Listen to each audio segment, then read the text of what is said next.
ആലപ്പുഴ മാവേലിക്കരയിൽ നിർമ്മാണത്തിലിരുന്ന പാലം തകർന്നു വീണുണ്ടായ അപകടത്തിൽ 2 പേർ മരിച്ചു. മാവേലിക്കര സ്വദേശി രാഘവ്, ഹരിപ്പാട് സ്വദേശി വിനു എന്നിവരാണ് മരിച്ചത്. സംഭവത്തിൽ സമഗ്ര അന്വേഷണം ഉണ്ടാകുമെന്ന് മന്ത്രിമാരായ സജി ചെറിയാനും PM മുഹമ്മദ് റിയാസും പറഞ്ഞു. അച്ചൻകോവിലാറിന് കുറുകെയുള്ള കീച്ചേരി കടവ് പാലത്തിന്റെ നിർമ്മാണത്തിനിടെയാണ് അപകടം. മാവേലിക്കര കല്ലുമാല രാഘവ് കാർത്തിക്, തൃക്കുന്നപ്പുഴ കിഴക്ക് വടക്കുമുറിയിൽ മണികണ്ഠൻ ചിറയിൽ ബിനു എന്നിവരാണ് മരിച്ചത്. 5 പേർ നീന്തി രക്ഷപ്പെട്ടു. ഒഴുക്കിൽപ്പെട്ടവരെ രക്ഷിക്കാൻ ആറ്റിലേക്ക് ചാടിയ ബിനുവിന്റെ സഹോദരൻ ബിജുവിനെ അതിഥി തൊഴിലാളികൾ രക്ഷപ്പെടുത്തി. ഉച്ചയ്ക്ക് 1:15 അപകടം. കോൺക്രീറ്റിംഗ് നടക്കുന്നതിനിടെ വലിയ ശബ്ദം കേട്ടതായി തൊഴിലാളികൾ പറയുന്നു.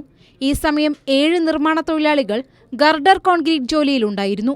കോൺക്രീറ്റിനുള്ളിലെ ലോഹത്തട്ടിന്റെ നട്ട് ഘടിപ്പിക്കുന്നതിനിടെ തട്ട് തകർന്ന് ആറ്റിൽ പതിക്കുകയായിരുന്നു. സംഭവത്തിൽ സമഗ്ര അന്വേഷണമുണ്ടാകുമെന്ന് മന്ത്രിമാരായ സജി ചെറിയാനും PM മുഹമ്മദ് റിയാസും പ്രതികരിച്ചു. ഈ 9 ഗേഡറുകളും ഇതേ മാനദണ്ഡ പ്രകാരം തന്നെയാണ് നിർമ്മിച്ചതെന്നാണ് എഞ്ചിനീയറിംഗ് വിഭാഗം ഇവിടെ വന്നപ്പോൾ ചോദിച്ചപ്പോൾ പറഞ്ഞത്.